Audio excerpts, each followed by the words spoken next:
안녕하십니까. 교회 소식 전해드리겠습니다. 예배드리는데 힘쓰시 바랍니다. 우리 성창식 오늘 예배 중에 있습니다. 또 오늘 오후 찬양 예배는 추석 연휴 관계로 각 가정에서 드리시기 바랍니다. 교회에서는 드리지 않습니다. 전도 대상자 3명 작정에 모두 동참해 주시고 또 작정서를 또 제출해 주시기 바랍니다. 도움이 필요하신 분들은 우리 최윤경 목사님한테 부탁드리시기 바랍니다. 우리 전도 대상자를 위해서 계속 집중적으로 기도해 주시고 또 사전 또 관계성 또 전도를 해 주시기 바랍니다.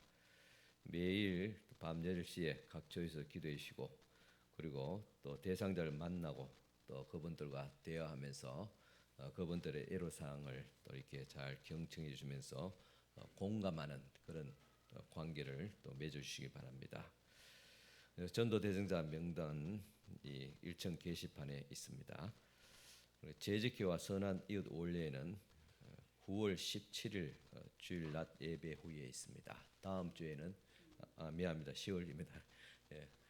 다음 주에는 우리 전교인 수양에 있기 때문에 10월 17일 날 세 번째 주일 날에 있게 되겠습니다.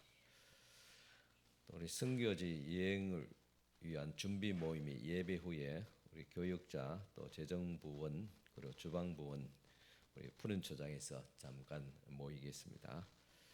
중보기도가 이번 주 수요일 오전 10시에 본당이 있고 전도대가 이어서 또 가지게 되겠습니다.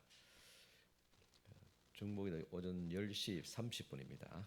기억해 주시기 바랍니다. 10시 반에 중보기도 하시고 또 11시에 전도대 활동하겠습니다. 신안 정도 선교지 여행을 좀 다음 주에 실시하게 되겠습니다. 다음 주일 오후 1시에 교회에서 다 같이 식사를 또 예배 마치고 하고 그다음에 1시에 출발하도록 하겠습니다. 여행 준비를 다 해서 주일날 오시기 바랍니다. 한 30명 이상 지금 또 참석하고 있는데 신청했는데 또 오늘이라도 또 가실 수 있는 형편이 되신 분들은 최윤경 목사님 앞으로 이야기해 주시면 같이 동참할 수 있게 되겠습니다. 많이 협조해 주시고 또 기도해 주시기 바랍니다. 또 준비물은 또 주부에 있습니다. 참고하시기를 바랍니다. 또 프로그램도 주부에 있습니다. 우리 선한 이웃에서 지난 주간에 우리 동민 대상으로 한 30가정 추석 선물을 나누어 드렸습니다. 감사합니다. 10월달 예배당 환경봉사는 나영희 권사님께서 해주시겠습니다. 교회 소식 이사입니다. 이제 다 같이 일어서서 격렬한 마음으로 하나님 앞에 예배를 드리겠습니다.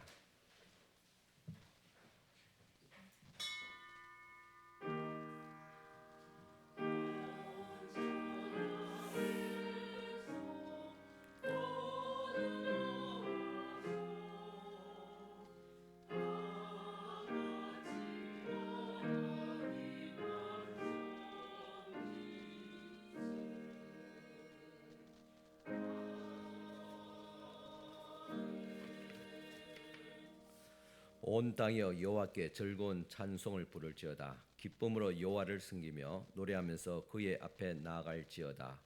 여호와가 우리 하나님이신 줄 너희는 알지어다. 그는 우리를 지으신 이요 우리는 그의 것이니 그의 백성이요 그의 기르시는 양이로다. 아멘.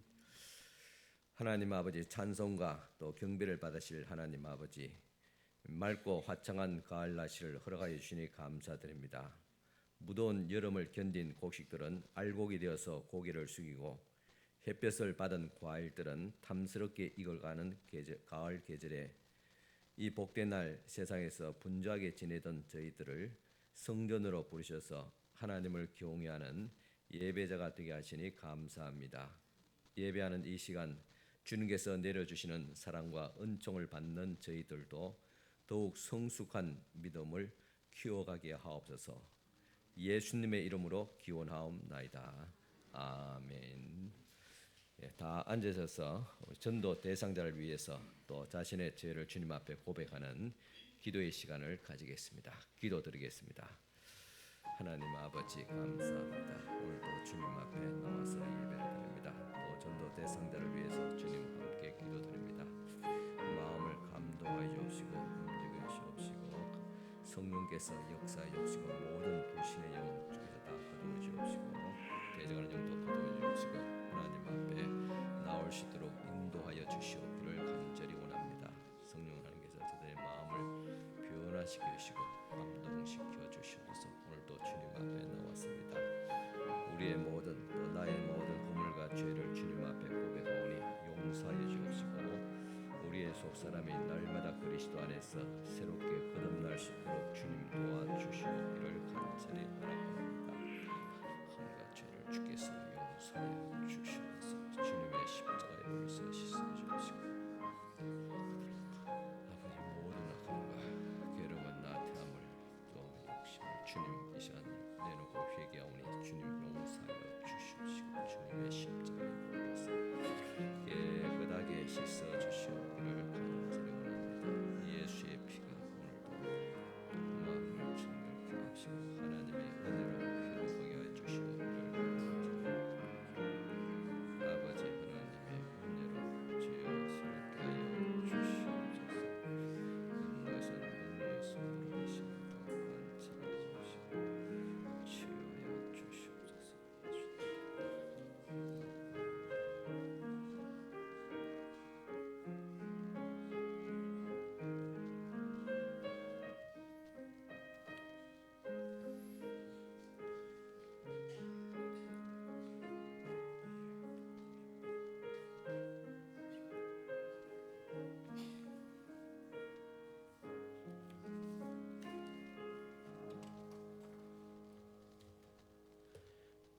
동이 서에서 먼 것 같이 우리의 죄가를 우리에게서 멀리 옮기셨으며 아버지가 자식을 긍휼히 여긴 같이 여호와께서는 자기를 경외하는 자를 긍휼히 여기시나니 이는 그가 우리의 체질을 아시며 우리가 단지 먼지뿐임을 기억하심이로다. 아멘. 성시교독 54번 다 같이 교독하시겠습니다. 54번 성시교독문입니다.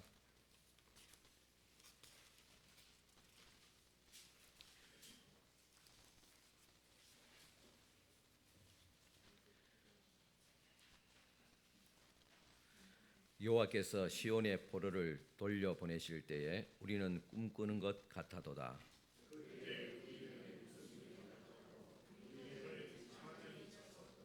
그때 문나라 가운데서 말하기를 여호와께서 그들을 위하여 큰 일을 행하셨다 하였도다.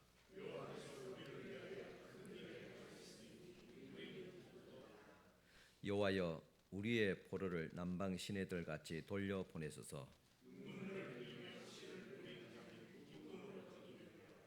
울며 씨를 뿌리러 나가는 자는 반드시 기쁨으로 그 곡식단을 가지고 돌아오리로다. 아멘.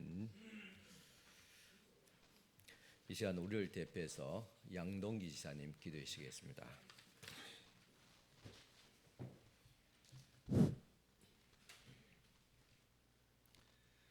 사랑의 아버지 하나님, 오늘 복된 주님의 날 저희를 예배의 자리에 불러주심에 감사드립니다. 주님의 은혜로 아름다운 이 땅의 강산이 어느덧 가을의 색을 입었고 민족의 큰 명절을 맞아 사랑하는 가족들을 모이게 하고 만날 수 있게 하시고 조상들을 찾아볼 수 있게 하시니 감사드립니다. 지난날의 모든 잘못과 늘 후회를 하면서도 반복하는 죄를 짓는 어리석고 미련함을 용서해 주옵소서. 죄를 고백하고 회개할 때 우리를 정결케 하옵시고 새로운 영으로 태어나게 하옵소서. 또한 이 자리에 모인 성도들이 한 마음으로 사랑하고 주님 앞에 하나가 되게 하옵소서. 어떠한 어려움 속에서도 주님만 바라보며 주님의 사랑과 위로와 자비와 화평을 선포하며 외칠 수 있는 교회가 되게 하시고 고난받고 상처받은 영혼들이 나으며 강건해지는 역사가 있게 하여 주옵소서. 오늘도 말씀을 들고 단위에 서시는 목사님을 기억하시고 말씀 전하실 때 주님이 영역이 나타나고 성령님께서 함께하여 주옵시고 찬송으로 주님께 영광 돌리는 성가대와 맡은 직분과 예배를 위해 봉사하시는 모든 이들의 수고로움에도 주께서 은혜 내려 주옵소서.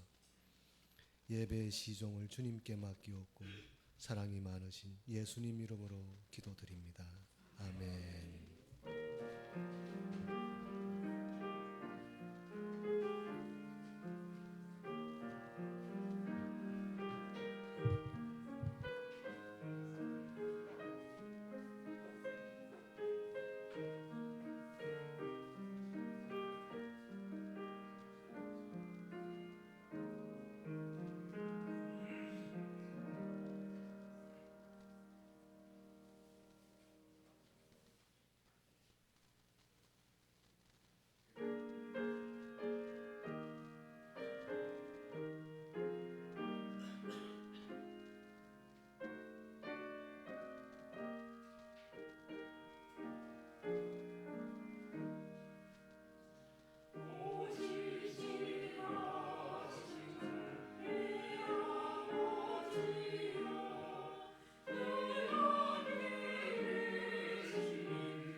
찬송가 150장 다 같이 들으시겠습니다. 150장 찬송가입니다.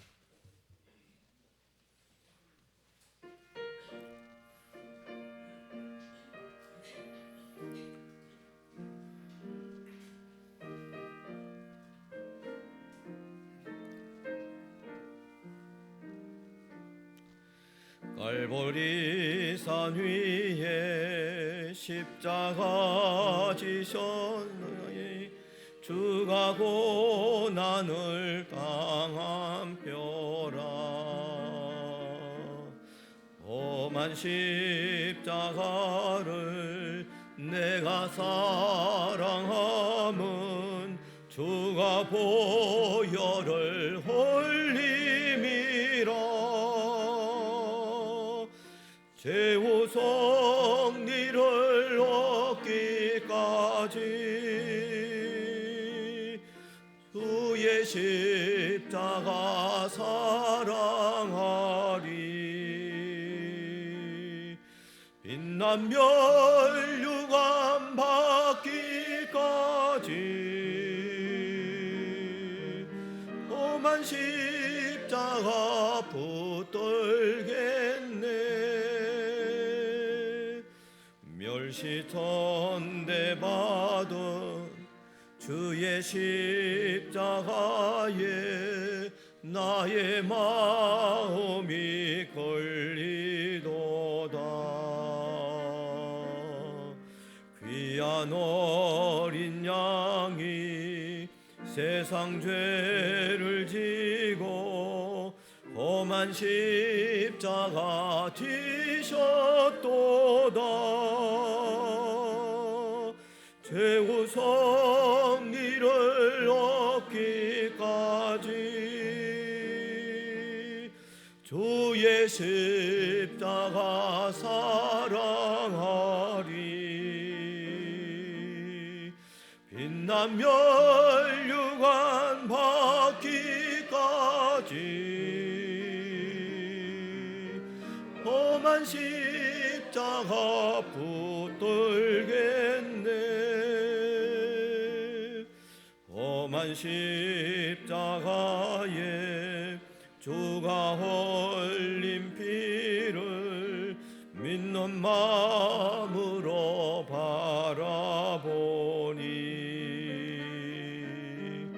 나를 용서하고 내 죄 사시려 주가 흘리신 보혈이라. 최후 성리를 얻기까지 주의 십자가 사랑하리. 빛난 멸류관 받기까지 험한 십자가 붙들겠네. 주님 예비하신 나의 본향집에 나를 부르실 그날에는 영광 중에 계신 우리 주와 함께 내가 죽도록 충성하리. 최후 성리를 얻기까지 주의 십자가 사랑하리. 빛난 멸류관 받기까지 험한 십자가 붙들겠네.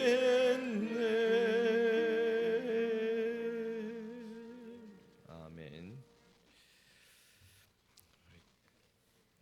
봉헌 기도 드리겠습니다.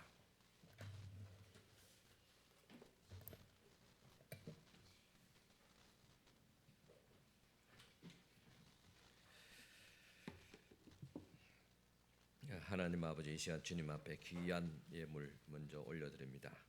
10의 1조 예물 주님 앞에, 또 우리 권지윤 어린이, 김재영 지사님, 주님 앞에 권호진 또 지사님, 또 박찬환 지사님, 또 이순덕 지사님, 박규 지사님, 최원석 권사님, 또 박명수 장로님, 또 조남희 지사님, 또 김호 장로님, 또 권하윤 또 학생, 또 김용희 지사님, 또 박건영 지사님 주님 앞에 드립니다. 이 손길들 주께서 기억하여 주옵시고 첫 예물을 주님 앞에 올려드립니다. 모든 물질이 더 거룩하며 온전하게 하옵시고 손실이 없도록 주께서 축복하여 주시옵기를 간절히 바라며, 더 나아가서 물질의 풍성한 복도 다하여 주시옵소서. 또 주님 앞에 감사하며 또 은혜로 살아감을 또 감사드립니다. 지켜주신 은혜도 감사하며 범사에 또 감사를 드립니다. 항상 지켜보아심에 감사하며 주님의 사랑과 은혜 가운데 지내 계심을 또 감사합니다. 또 추석 명절 잘 보내 계시며 감사하며, 또 10월을 맞이 계심을 감사하며 하나님의 은혜 감사합니다. 또 하나님의 은혜 감사하며 주님 앞에 또 감사를 드립니다. 또 추석 명절 가족들과 함께 또 모여 건강하게 또 주님을 감사하며 하나님의 은혜 감사하며 하나님의 은혜로 또 회복케 하심을 또 감사하며 주님 앞에 감사의 예물들 드립니다. 이 손길 주께서 기억하여 주옵시고 이 손길에도 주께서 풍성한 은혜와 복을 다해 주옵시되, 특별히 육신이 약한 자 또 병을 치료하여 주옵시고, 또 주님 앞에 드리는 모든 또 마음의 소원들을 그리스도 안에서 온전하게 이루어지게 하여 주시옵소서. 또 주일에 헌금을 드리며 성교 구제 장학 건축에 예물로 드립니다. 이 모든 귀한 예물들 주께서 축복하여 주시되 믿음의 복을, 건강의 복을, 물질의 복까지 다하여 주시옵소서. 예수님 이름으로 축복하며 기도드리옵나이다. 아멘. 이 시간 주신 하나님의 말씀입니다. 에베소서 2장 11절에서 22절까지 말씀드리겠습니다.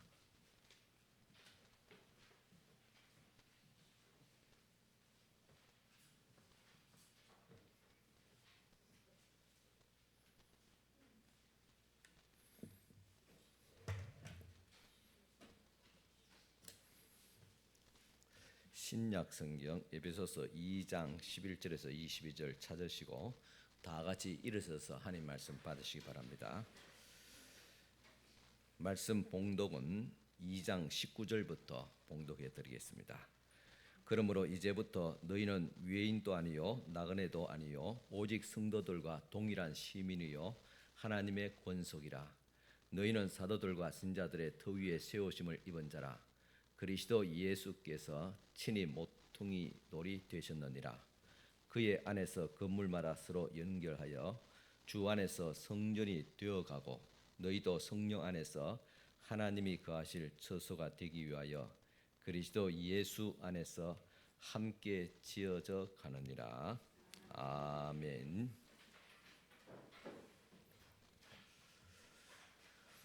여러분 추석 명절 연휴 잘 보내셨습니까? 보니까 아직도 들으는 또 추석 연휴 또 보내고 계신 분도 계신 것 같습니다. 여러분들은 성도입니다. 성도란 어떤 사람인가? 물론 그 말을 풀이하면 거룩한 무리라는 뜻입니다. 그러나 그 내용은 그리스도 안에서, 그리고 그분과 함께 죽고 그분과 함께 살아나고 또 그분과 함께 길을 걷는 자가 바로 성도입니다.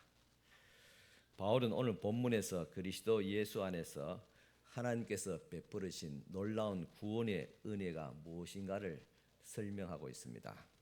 이제 바울은 그리스도로 말미암아 이루어진 구원이 유대인과 이방인 사이의 관점에서 설명하고 있습니다. 결론적으로 그리스도 안에서는 구약의 율법이 정한 민족의 구분이 더 이상 유효하지 않다는 것입니다.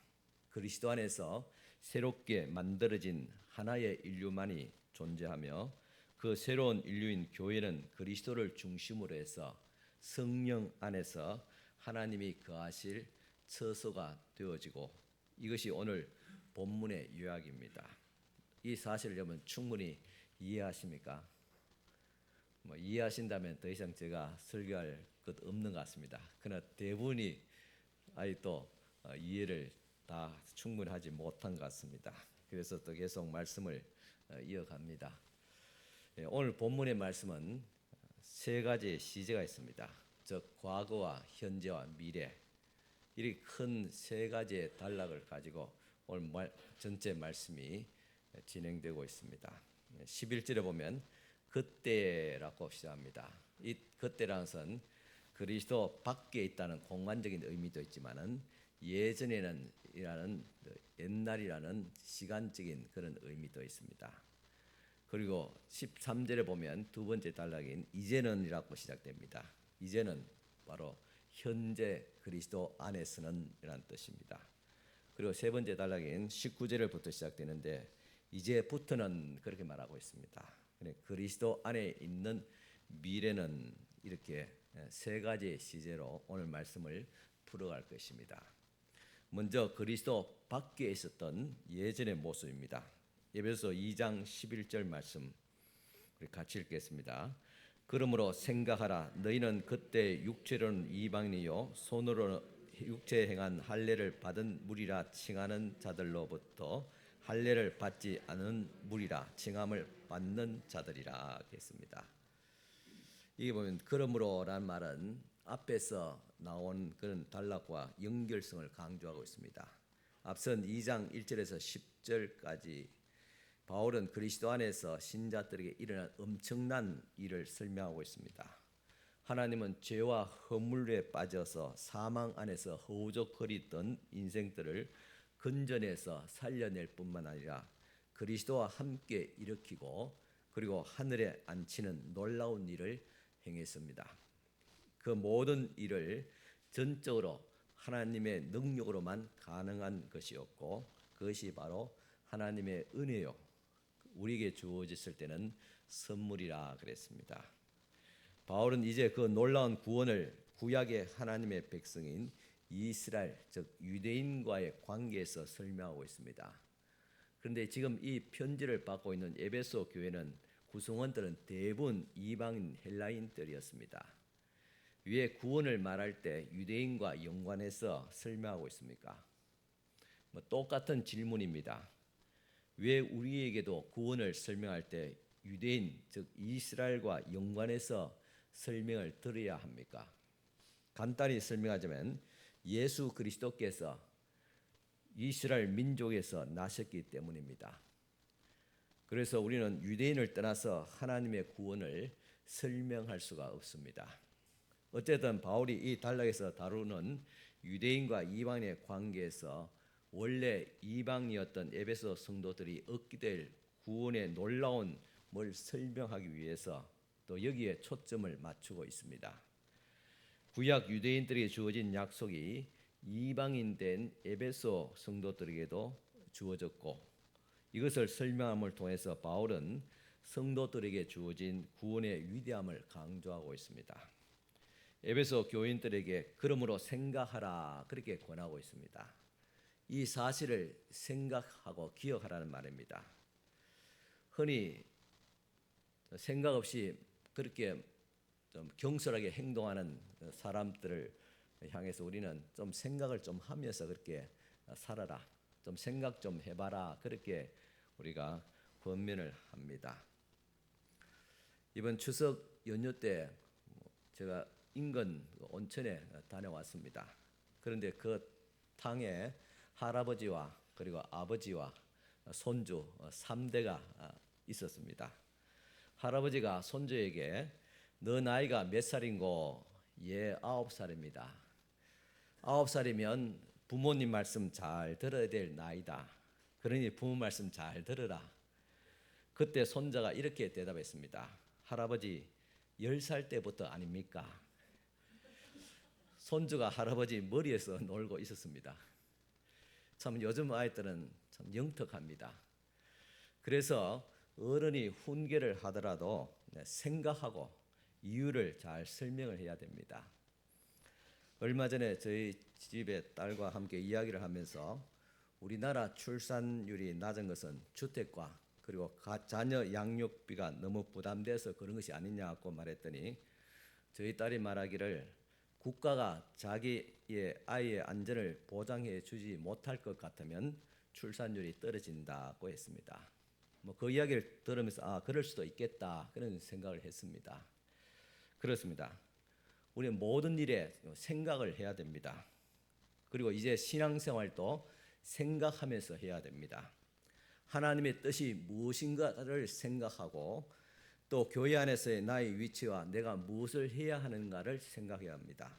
그리고 내 신앙의 수준이 어느 정도인지를 생각하고 그리고 내 신앙이 더 성숙하기 위해서는 내가 무엇을 해야 하는가를 생각하고 행동해야 합니다.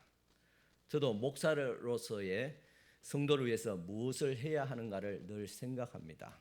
목사는 교회와 성도를 온전하게 하는 것이 목사의 사명입니다. 그러기 위해서는 본이 되고 가르쳐야 됩니다.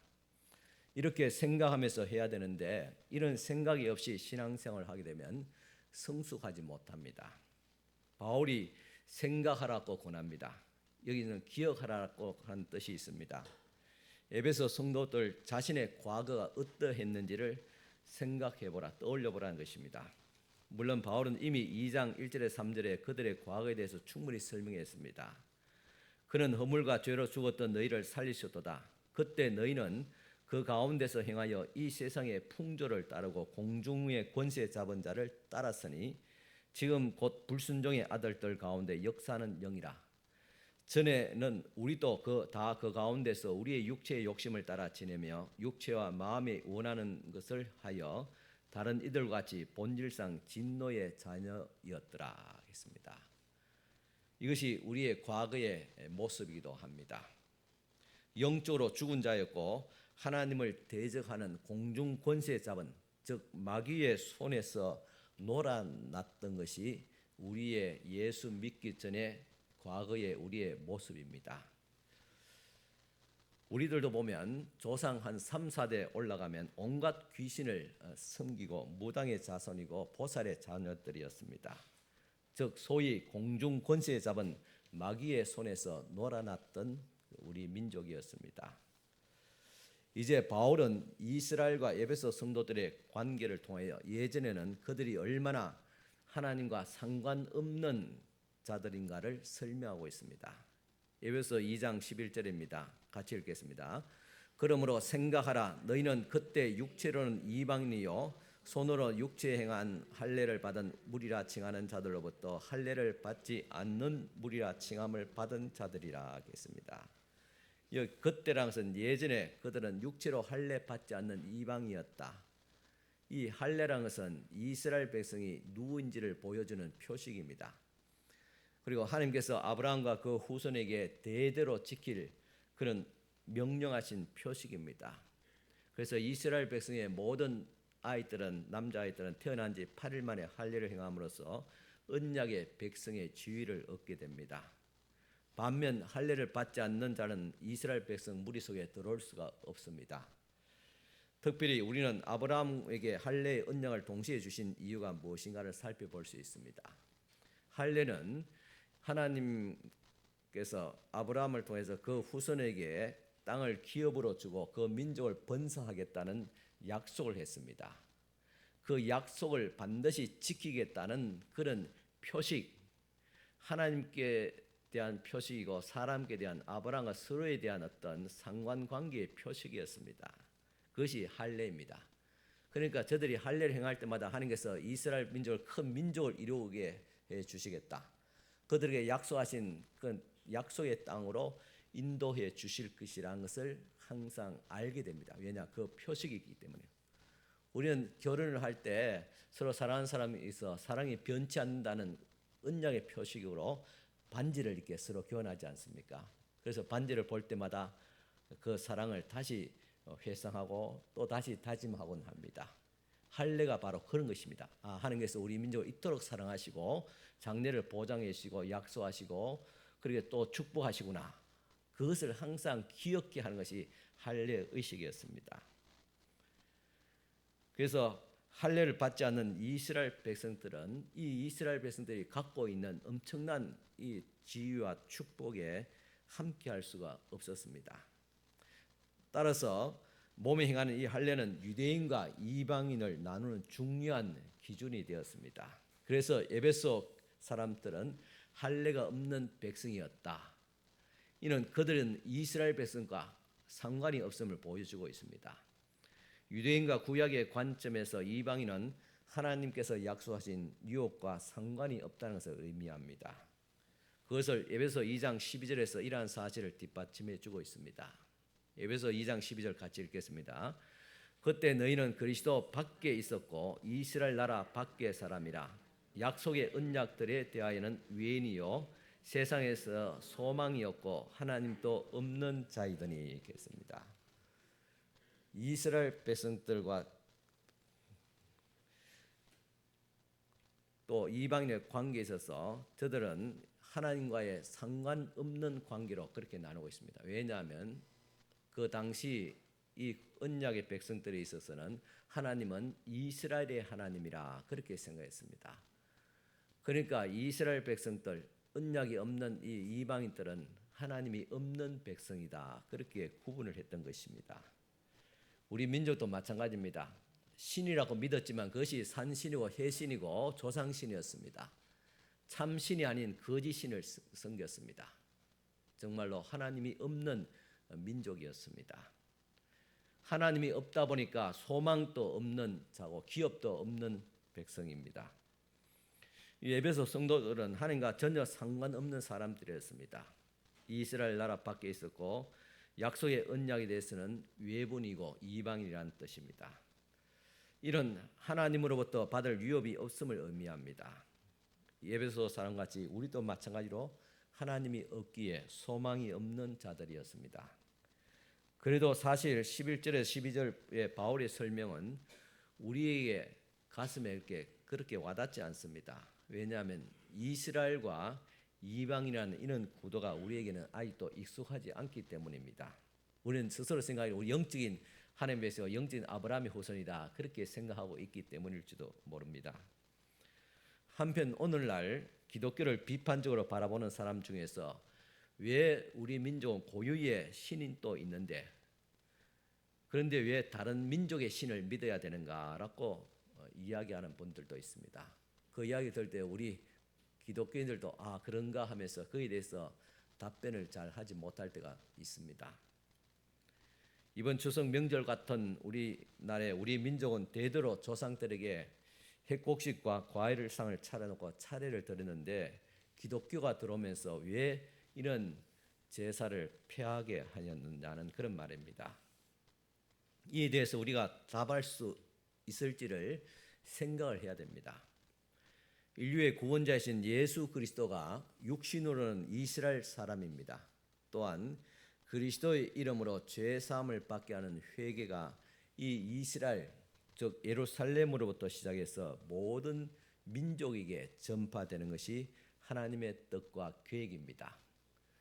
즉 하나님의 뜻은 이스라엘부터 아브라함부터 시작해서 믿음의 조상으로 시작해서 한 민족을 이루고 그 민족을 통해서 온 세계 만민이 다 구원을 받게 하는 것, 그것이 하나님의 뜻입니다. 이 말은 하나님은 유대인의 하나님만 아니라 온 인류의 모든 민족과 족속의 하나님이라는 말입니다. 그래서 여러분들이 왜 우리 민족의 신도인데 왜 이방 외국의 신을 믿어야 되느냐 그렇게 말한다면 차원이 다릅니다.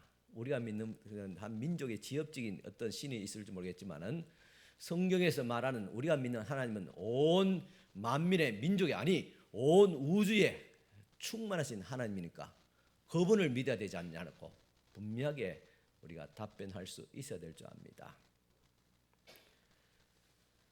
그리고 하나님의 경륜을 구원에 대해서 생각할 때 민족으로서의 구약 이스라엘을 건너뛰지 않는 것이 중요합니다.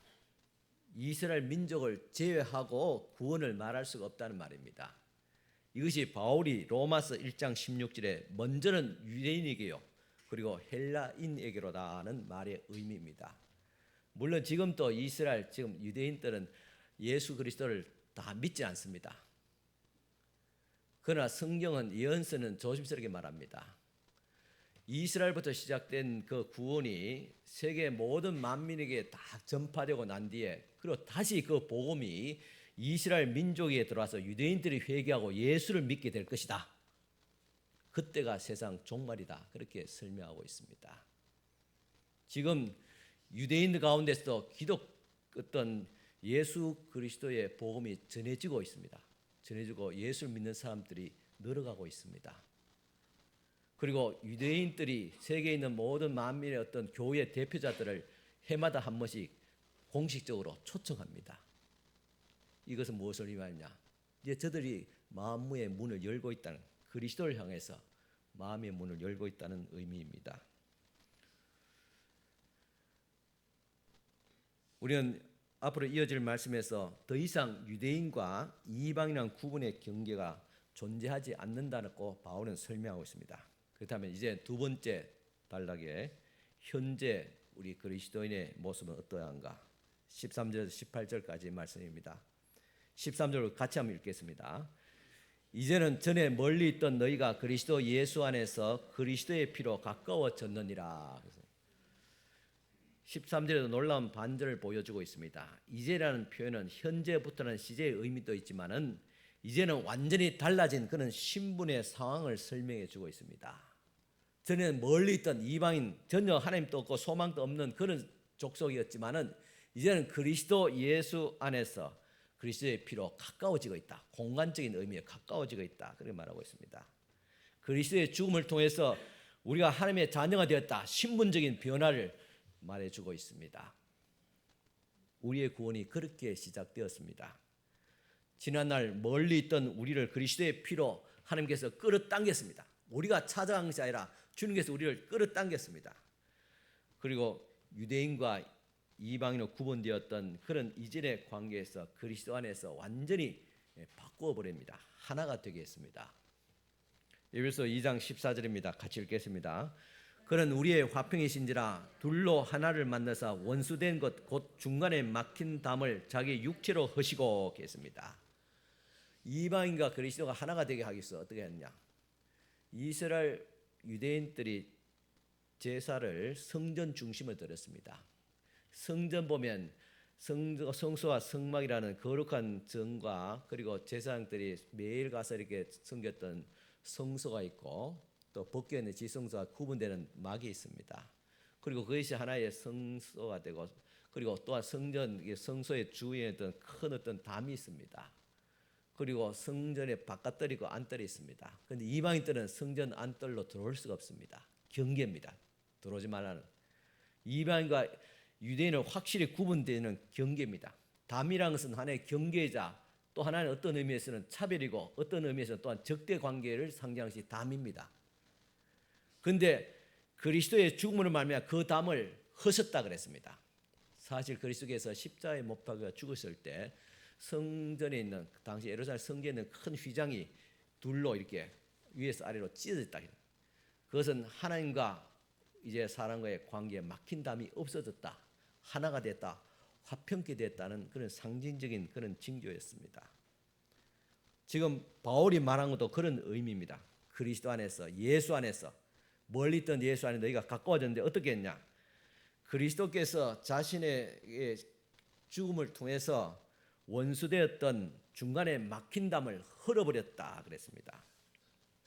이 중간에 막힌 담은 유대인과 이방인의 경계인 율법과 할례의 의식입니다.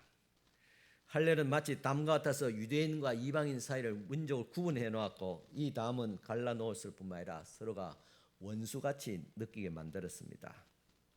담과 울타리는 다르다는 표식이며 그 경계를 통해서 집단 정체성이 강화되면서 무엇보다도 그 경계 밖에 있는 사람을 사람 취급하지 않고 원수로 느끼게 하는 그런 강력하게 표출되고 있습니다. 그런데 그것을 그리스도께서 자신의 육체의 죽음을 통해서 허셨다고 했습니다.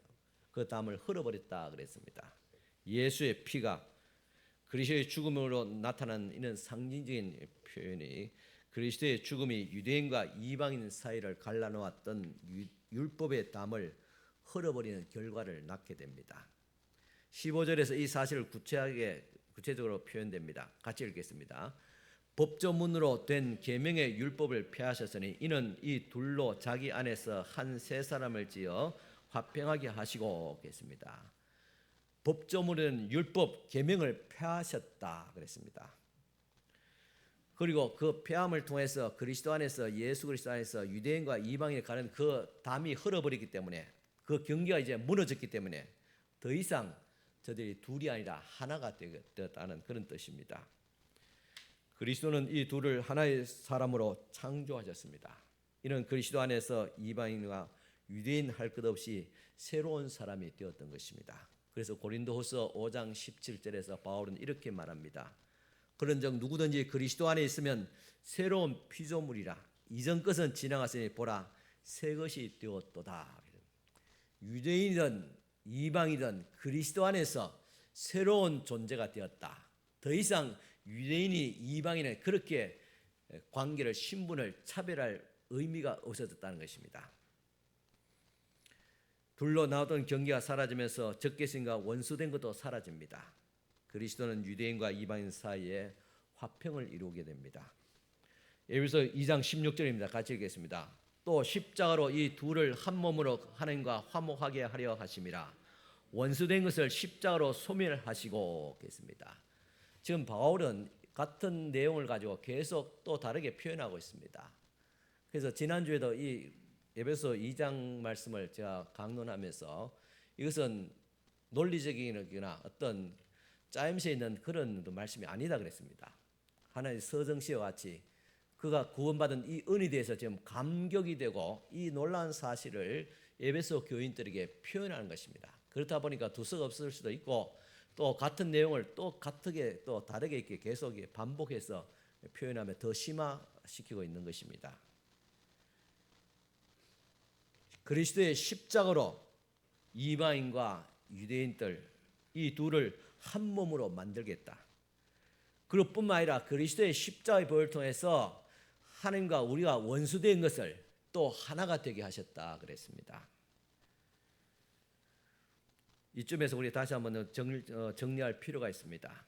그리스도의 십자가의 죽음은 두 가지의 방향으로 화평을 가져오게 됩니다. 바울이 여기서 묘사하는 순서를 말하자면 먼저 유대인과 이방인 사이의 화평입니다. 그리스도의 십자가가 율법의 저주를 받아 죽었기에 할례와 율법으로 부여된 유대인의 모든 정체성은 그리스도 안에서 더 이상 의미가 없어지게 됩니다. 이는 사람과 사람 사이, 민족과 민족 사이, 그리고 국가와 국가 사이, 그리고 더 나아가서 가족 간의 식구들의 화평을 이루게 됩니다. 또 다른 방향으로는 인간과 하나님 사이의 화평입니다. 그리스도의 십자가에서 하나님과 인간 사이의 화평을 이루게 되는데 그리스도의 죽음을 통해서만이 온 인류의 죄가 사함을 받게 되어지고 죄 사함 받음을 통해서 하나님과 우리가 다시 화목하게 되었습니다. 중요한 것은 유대인이나 이방이나 모두 그리스도의 십자가를 통해서만이 하나가 될 수 있다는 사실입니다. 한때 언약의 백성이던 유대인이라 할지라도 그리스도 앞에서 자랑할 수가 없습니다.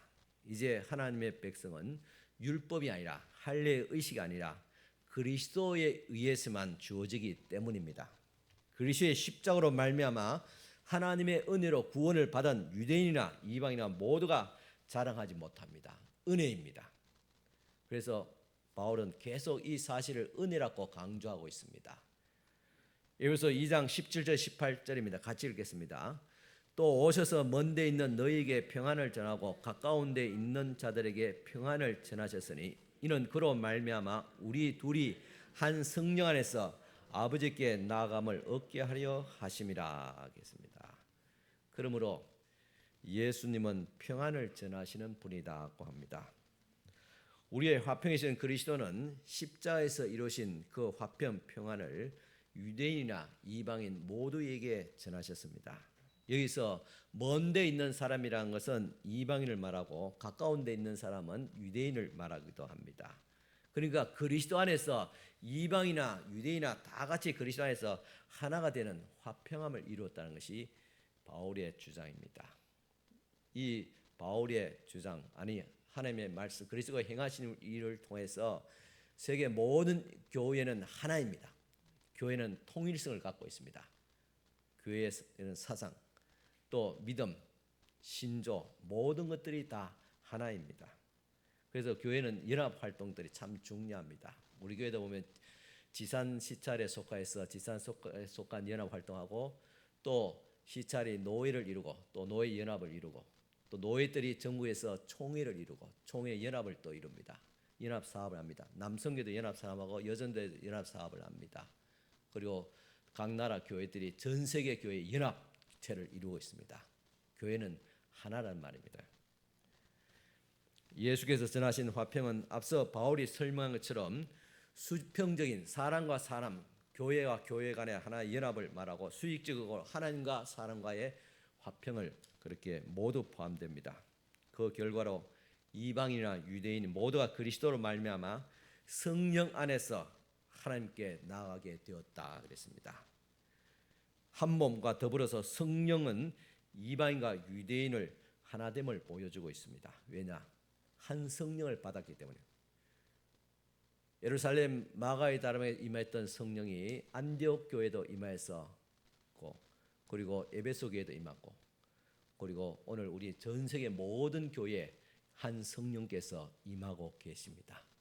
그 한 성령을 통해서 우리로 하여금 예수님을 나의 주로 그리스도로 고백하게 하고 그래서 그 고백을 통해서 우리가 하나님과 또 하나가 되게 합니다. 이제 마지막 단락입니다. 2장 19절 22절 앞으로 그리스도 안에 있는 사람들의 모습 앞으로 나가야 될 우리의 모습이 어떠한가를 설명하고 있습니다. 에베소 2장 19절 같이 읽겠습니다. 그러므로 이제부터 너희는 외인도 아니요 나그네도 아니요 오직 성도들과 동일한 시민이요 하나님의 권속이라 하겠습니다. 그러므로 이제부터 하겠습니다. 이제부터는 앞으로 말합니다. 이런 시간적인 그런 의미도 있지만은 그보다 더 중요한 것은 우리의 신분의 변화입니다. 그리스도로 말미암아 완전히 달라진 우리의 모습을 말하고 있습니다. 이제 에베소 성도들을 포함한 이방인들은 더 이상 외부인이 아닙니다. 이제 그리스도 안에서 있는 자들은 이방이나 유대인 구분 없이 모두가 다 하나님의 백성이고 그리고 하나님을 아버지로 부르는 한 가족, 동일한 시민이요 하나님의 권속이라 하나님의 식구가 되었다 그렇게 말하고 있습니다.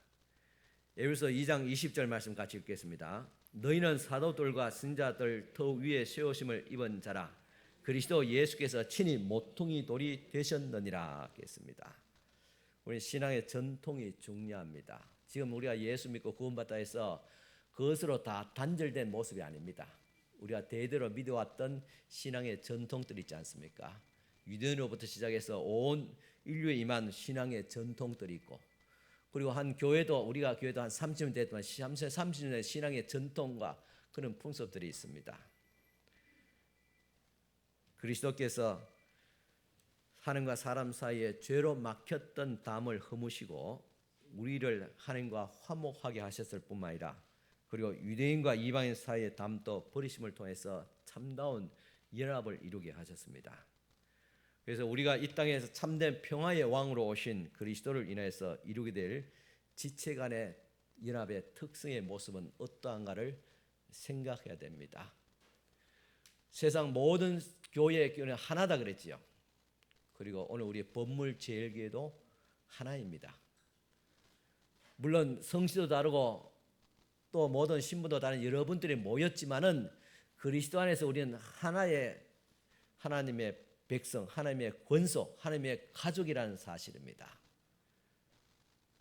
이 사실을 우리가 생각하면서 그렇다면 이 하나됨의 모습은 어떠해야 되는가를 생각해야 됩니다.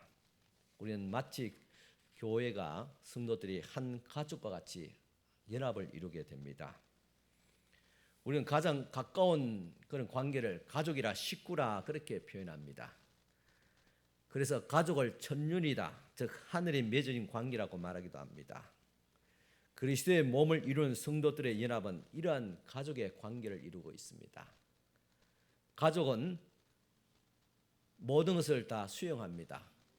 기쁨도 나누지만 슬픔도 함께 나누고 그리고 좋은 일도 같이 축하하지만은 어려움이 있을 때 실수하고 실패했을지라도 그것을 끌어안고 같이 함께 아파하면서 같이 함께 해결해 보고자 몸부림치는 것이 가족입니다.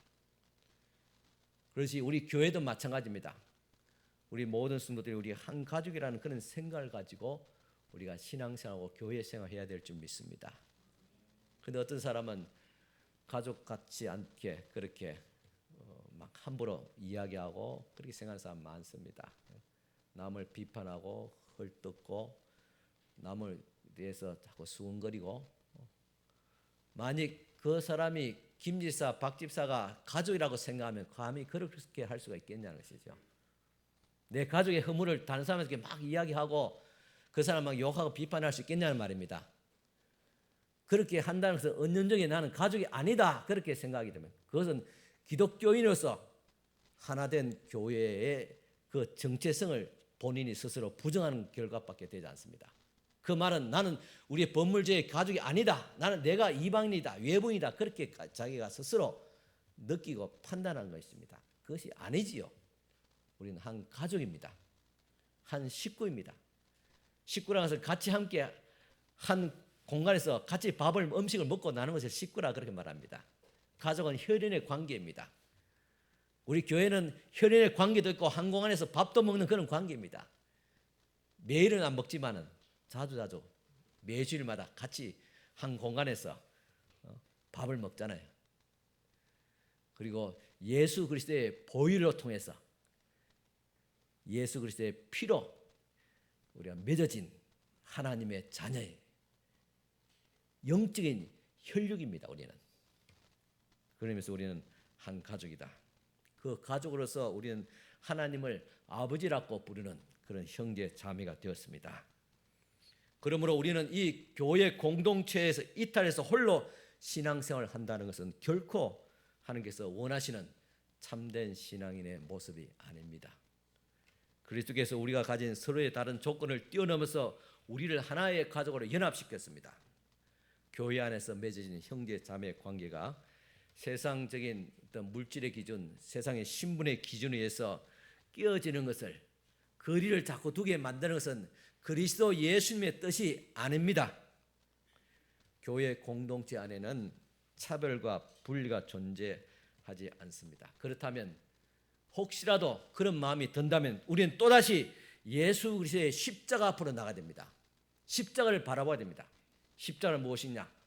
나를 쳐서 이런 이기적인 생각, 이탈적인 그런 생각을 쳐서 죽여서 그리스도께 복종해야 됩니다. 그래야지 다시 한 가족의 공동체를 이루고 내가 소속의 감을 가질 수 있게 되는 것입니다. 다른 지체를 용납하지 못하고 사랑하지 못한 것을 진실로 회개해야 됩니다. 그리스도께서 우리를 섬긴처럼 사랑으로 섬겨서 세상이 부러워하는 그런 공동체를 만들어 가야 될 줄 믿습니다. 우리가 전도 대상자를 두고 이제 12월 달 4주간 동안 계속 초청해야 되는데 무엇을 잘할 것이냐? 예수 그리스도를 통해서 우리가 하나님의 자녀이 됐다는 이 놀라운 축복과 더불어서 우리는 하나님의 자녀로서 하나의 공동체를 이루고 있다. 한 식구다. 그것을 자랑해야 돼요. 코로나 이후에 병폐가 사람들이 자꾸 개인주의화되고 있습니다. 집 밖에 나가는 두려워하고 사람 만나는 꺼려하고 그런 풍토가 있어요. 그래서 사람들은 굉장히 외로움을 느끼고 있습니다. 정신적인 어떤 빈곤을 느끼고 있습니다. 그러나 교회 안에서는 그것을 채워줄 수 있습니다. 왜냐하면 우리는 한 가족이기 때문에 그렇습니다. 또 교회는 한 성전으로 연합이 됩니다. 에베소 2장 21절입니다. 그 안에서 같이 읽겠습니다. 그 안에서 건물마다 서로 연결하여 주 안에서 성전이 되어가고 계십니다. 우리는 하나님 아버지를 모시는 한 가족일 뿐만 아니라 하나님의 거룩한 성전이 되어간다는 사실. 성전이라는 것은 무엇입니까? 하나님께서 거하시는 거룩한 처소입니다. 그 거룩한 처소가 구약의 율법에 의한 그 성전은 없어졌습니다. 더 이상 의미가 없습니다. 그러나 새로운 성전을 예수 그리스도의 피로 맺은 교회라는 새로운 성전을 주님께서 우리에게 주셨습니다. 이 교회라는 거룩한 처소는 예수 그리스도가 모퉁이 머릿돌이 되어서 서로 건물과 연결해서 지어간다. 이 모퉁이들은 초석입니다. 우리 한옥 지을 때 그 한옥을 어떻게 지을 것이냐. 초석을 놓으면 그 큰 구조가 윤곽이 드러납니다. 모퉁이들을 어디에 두고 어떻게 많이 둘 것이냐 따라서 건물의 크기와 모양이 다 달라집니다. 그래서 그리스도는 우리의 교회의 초석입니다. 그리스도가 있음을 통해서 교회가 교회다워지고 교회가 교회로 그렇게 되어간다는 말입니다. 모퉁이 머릿돌이 되신 예수 그리스도 위에 우리가 교회를 세우게 됩니다. 과거에 하나님의 손으로 지은 성전에 임했습니다. 그러나 이제는 그리스도의 구원의 사역으로 말미암아 구원받은 성도들이 모인 우리 교회가 바로 성전이 되었습니다. 그러므로 우리 교회 공동체는 하나님을 모시는 거룩함을 간직해야 됩니다. 우리와 함께 거하시는 하나님 아버지는 거룩하신 분입니다. 하나님이 함께 하시는 성전은 하나님의 거룩함을 드러내야 됩니다. 그런데 과연 오늘날 우리 교회 공동체가 교회 공동체를 통해서 우리의 삶의 모습을 통해서 세상의 거룩함을 보여주고 있다고 자신할 수 있는가? 교회는 그리스도의 신부로서 이 땅의 거룩함을 회복해야 됩니다. 뿐만 아니라 그리스도를 힘있게 세상에 전하는 책임을 회복해야 됩니다. 일련의 과정이 교회가 머리 대신 그리스도께 순종하는 것이고 또 거룩한 교회로 세워지는 유일한 길입니다. 교회의 초석이 되고 또 고린도서는 그리스도는 교회의 머리다 했습니다. 머리를 통해서 모든 지시를 받잖아요. 교회의 머리 대신 예수 그리스도를 통해서 교회의 초석이 되는 기초가 된 예수 그리스도를 통해서 교회가 거룩한 모습으로 우리가 회복되어지게 됩니다. 또 주님의 십자가는 막힌 담을 흐는 화평의 길입니다. 십자가가 구원받은 사람들을 한 성전, 한 가족이 되게 했습니다. 따라서 우리는 사랑과 섬김을 통해서 가족 공동체를 아름답게 가꾸어 나가야 될 줄 믿습니다. 우리 추석 연휴 이제 거의 끝자리에 왔습니다. 그래도 이번에 추석이 길어가지고 2일, 3일까지 공휴일까지 대체 공휴일까지 아주 길어지게 되었지요. 그렇지만 이제 거의 친척들 다 만나볼 사람 또 왕래했잖아요. 오늘 오후에도 뭐 계획이 있는지 모르겠지만은 그런데 추석에 만나면 반가운 사람 관계 있는가 하면 어떤 사람은 불편한 관계 있습니다. 아예 만나지 못하는 그런 형제 자매들도 있습니다. 왜 그렇습니까? 화평을 이루지 못하기 때문에 그렇습니다. 누가 화평을 만들어 가야 되냐? 예수 그리스도에서 하나님과 화평을 이룬 우리들이 만들어 가야 됩니다. 사랑입니다. 또 섬김입니다. 희생입니다. 그것이 십자가의 정신이고 이 십자가의 정신을 통해서만이 우리가 화평을 이루어갈 수가 있습니다. 화목할 수 있습니다. 이렇게 우리는 그리스도인으로서 거룩한 모습을 먼저 우리 가족에게, 친척에게 보여줘야 될 줄 믿습니다. 에베소 2장 21절 22절 마지막 같이 한번 읽겠습니다. 에베소 2장 21절 22절입니다. 그 안에서 건물마다 서로 연결하여 주 안에서 성전이 되어가고 너희도 성령 안에서 하나님이 거하실 처소가 되기 위하여 그리스도 예수 안에서 함께 지어져 가느니라 했습니다.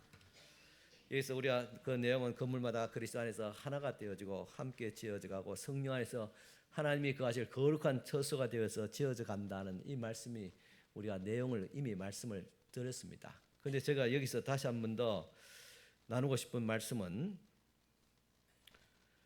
성전이 되어가고 그리스도 안에서 함께 지어져 가느니라. 즉 되어가고 지어져 간다는 이 말씀이 참 좋습니다. 되어가고 지어져 간다는 것은 완성되었단 말이라 진행 과정인 되어가는 과정이라는 말입니다. 여기서 교회를 말할 때 우리 성도들 거룩한 성도라 말하지만 성도를 말할 때 왜 되어가고 그리고 지어져 간다 그렇게 설명했을까요? 그것은 아직 완성되지 못했다는 말입니다. 목사가 해야 될 최고의 교회에 대한 어떤 직무는 교회를 온전하게 하고 성도를 온전하게 하는 것이다 하겠습니다. 교회와 성도를 온전하게 완전하게 하는 것이 목사의 직무입니다. 그렇다면 지금 완전하게 되고 온전하게 되는가? 그렇지 않지요. 아직도 되어가고 지어져 가는 과정에 있습니다. 우리가 그리스도인이 되어가는 과정이 있고 우리 교회가 이런 과정에 있다는 이 사실을 이해했으면 좋겠습니다. 왜 사람들이 교회를 비판하고 성도들을 서로 비난합니까? 그리고 왜 하나가 되지 못합니까? 지금 우리는 교회도 마찬가지고 우리 여기 계신 구성원이 되는 우리 성도들도 마찬가지입니다. 우리 교회 전체가 없고 여러분 한 사람 한 사람도 지금 되어가는 그런 과정에 있는데 사람들은 말하기를 완벽한 것을 가지고 비교하면서 비판합니다. 왜 그렇게 되지 못했느냐? 왜 교회가 왜 이렇게 됐냐? 그런 식으로 비판합니다. 왜 신앙생활인데 권사가 집사가 되어서 왜 그러냐? 성도가 왜 그런 짓을 하냐? 그런 식으로 우리는 온전함을 가지고 그런 잣대로 자꾸 사람들을 비판합니다. 물론 잘했다는 것이 아니에요. 부족하고 아직도 많은 것이 아직 되어야 될 과정에 있다는 그런 사실을 이 과정을 이해해야 됩니다. 그럴 때 지금은 부족하더라도 좀 되어가는구나. 오늘보다 내일이 낫겠지. 우리 교회도 마찬가지고 지금보다 앞으로 더 나아질 것이다. 그런 어떤 기대와 희망을 가지고 기다린 겁니다. 인내하고 참고 그런 가운데서 점점 완성을 향해서 나아갑니다. 이 지상교회 이 땅에서 완벽하지 못합니다. 그렇지만은 결국은 그리스도께서 재림하실 때 우리의 모습이 완전하게 될 것입니다. 왜 환난과 핍박이 그리스도의 재림할 때 왜 이렇게 극심합니까? 그때까지도 온전하지 못한 우리의 모습과 교회가 그리스도 이 땅의 불시험을 통해서 연단받고 더 온전한 모습으로 새롭게 거듭나서 주님 앞에 서기 위해서 그리스도께서 오신 날 그 막판에 환난과 고난이 극심하단 말입니다. 우리는 예전엔 하나님도 없고 소망도 없는 존재에서 하나님이 성령이 거하시는 거룩한 존재로 그리스도 안에서 그런 새로운 사람으로 그렇게 변화되었습니다. 이 모두가 하나님이 그리스도 안에서 성령으로 이루시고 이루어 가실 일입니다. 일은 잘 될 수도 있고 잘 안 될 수도 있다는 그런 불완전한 상태가 아닙니다. 예수 그리스도 피로 말미암아 구속된 여러분들은 예수 그리스도의 그 모퉁이 초석과 우리의 교회의 머리이신 예수 그리스도에게 순종하는 교회는 지금은 아직도 되어가는 거 가지고 아직도 부족한지 말할지 모르겠지만 완전을 향해서 분명히 나아갈 것입니다. 왜냐? 하나님은 살아계시기 때문에 하나님은 살아계신 분이기 때문에 교회와 우리 성도들을 온전하게 그렇게 변화시키고 그렇게 주님께서 향해서 지어갑니다. 그래서 되어가고 지어간다는 말입니다. 여기에 우리 교회와 우리 성도들의 희망이 있습니다. 그래서 지금 좀 보기 부족하더라도 완벽한 모습을 향해서 그것이 그리고 간다고 그렇게 상상하면서 여러분 교회를 바라보고 또 성도를 바라보시길 바랍니다. 그래야지 하나됨을 이룰 수 있고 우리의 희망이 있습니다. 기도드리겠습니다. 하나님 아버지 감사합니다. 그리스도 안에서 우리에게 주신 놀라운 은혜와 축복을 인하여서 감사와 영광을 돌려오며 주님 앞에 우리가 드리는 모든 이 감사와 영광을 온전히 주님께서 받아 주시옵소서. 우리는 아직도 많은 부분에서 부족하고 연약하지만은 그리스도 안에서 되어가고 지어감을 인해서 우리는 힘을 가지고 나아갑니다. 우리의 생각과 또 뜻이 다를지 모르겠지만은 그리스도 안에서 하나됨을 이룰 수 있도록 하여 주시옵소서. 또 이 시간 이어서 이제 성찬식을 거행하고자 합니다. 성령께서 여기 임재하셔서 그리스도의 몸을 상징하는 떡과 포도주를 나눌 때 그리스도 안에서 우리가 하나됨을 다시 한 번 더 확인하고 맛보게 하여 주시옵소서. 우리로 세상을 위한 그리스도의 몸이 되게 하시고 그의 보혈로 구속함을 얻는 하나님의 백성인 것을 또한 우리 자신이 확신하고 이 아름다운 모습을 또 보여줄 수 있는 우리 성도들이 되어지게 하옵소서. 예수님 이름으로 축복하며 기도드리옵나이다. 아멘.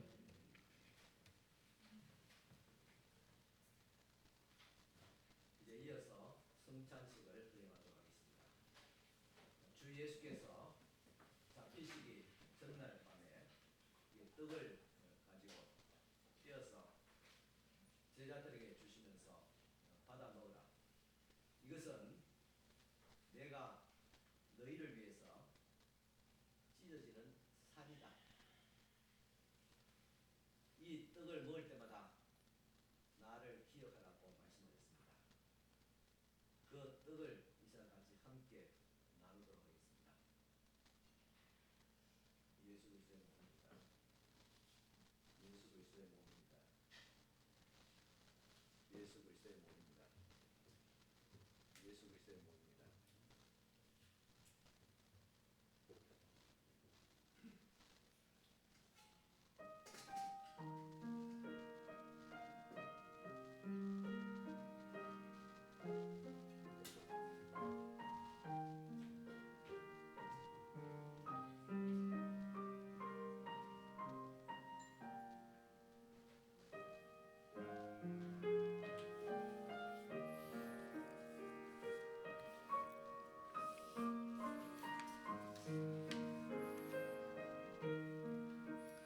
저희가 먹을 때 예수께서 떡을 가지사 축복하시고 떼어 제자들에게 주시며 가라사대 받으라 이것이 내 몸이니라 하시고 또 잔을 가지사 사례하시고 저에게 주시니 다 이를 마시매 가라사대 이것은 많은 사람을 위하여 흘린 바 나의 피 곧 언약의 피니라. 진실로 너희에게 이르노니 내가 포도나무에서 난 것을 하나님 나라에서 새 것으로 마시는 날까지 다시 마시지 아니하리라 하시니 이에 저희가 찬미하고 감난산으로 나가니라. 세례를 받으시고 떡을 받지 못하신 분 계시면 손을 들어 표시해 주시기 바랍니다.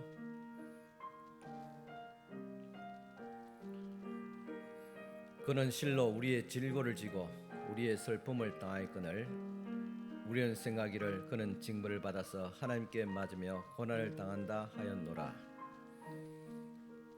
그가 찔림은 우리의 허물을 인하며 그가 상함은 우리의 죄악을 인함이라.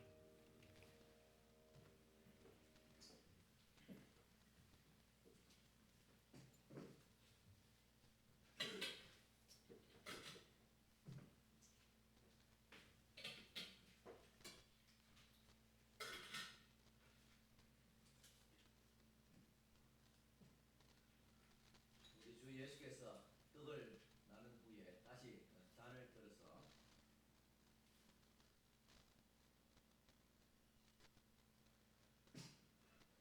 이 잔을 주님께서 먼저 드셨습니다. 그리고 이것을 나누어라. 이것은 내가 너희를 위해서 흘린 바 나의 피 약속의 피다고 말씀했습니다. 이제 그리스도께서 우리를 위해서 십자가에서 못 박혀서 흘리신 그 사랑과 은혜를 길이 기억하며 이 시간 이 잔에 참여하고자 합니다.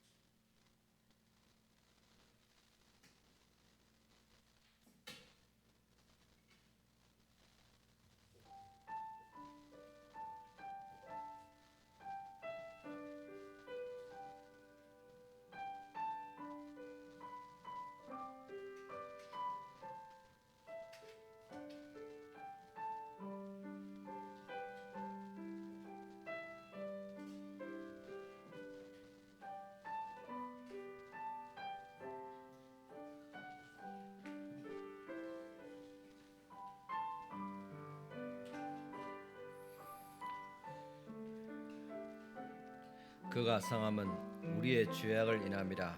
그가 징계를 받음으로 우리가 평화를 누리고 그가 책직에 맞음으로 우리가 나음을 입었도다. 우리는 다 양 같아서 그릇 행하여 각기 제 길로 갔거늘 여호와께서는 우리 무리의 죄악을 그에게 담당시키셨도다. 이 잔은 그리스도께서 우리를 위해서 흘린 바 예수의 피입니다. 예수께서 가라사대 나는 부활이요 생명이니 나를 믿는 자는 죽어도 살겠고 무릇 살아서 나를 믿는 자는 영원히 죽지 아니하리니 이것을 내가 믿느냐 가로되 주여 그러하오이다. 주는 그리스도시요 세상에 오시는 하나님의 아들이신 줄 내가 믿나이다. 내가 너희에게 전한 것은 주께 받은 것이니 곧 주 예수께서 잡히시던 밤에 떡을 가시사 축사하시고 떼어 가라사대 이것은 너희를 위하는 내 몸이니 이것을 행하여 나를 기념하라 하시고 식후에 또한 이와 같이 잔을 가지시고 가라사대 이 잔은 내 피로 세운 새 언약이니 이것을 행하여 마실 때마다 나를 기념하라 하셨으니 너희가 이 떡을 먹으며 이 잔을 마실 때마다 주의 죽으심을 오실 때까지 전하는 것이니라.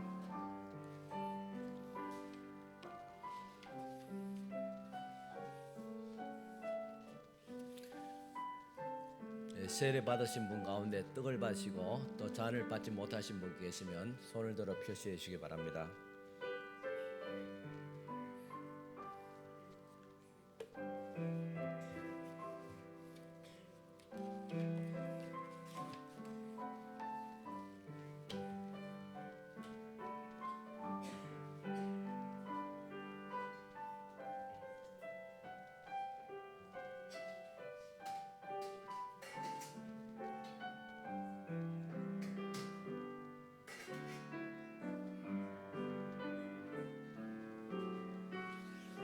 기도드리겠습니다.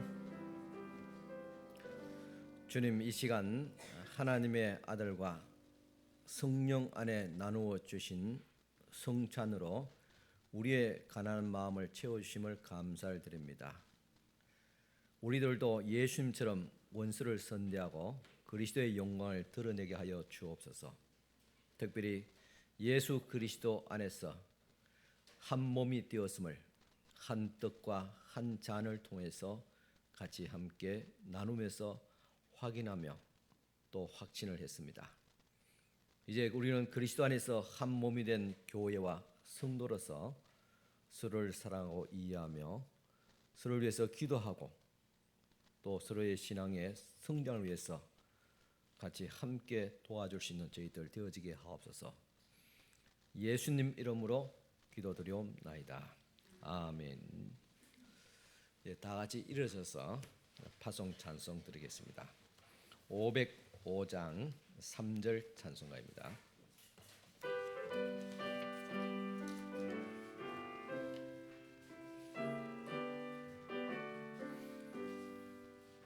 온 세상 위하여 주 은혜 임하니 주 예수 이름 힘입어 이 복음 전하자.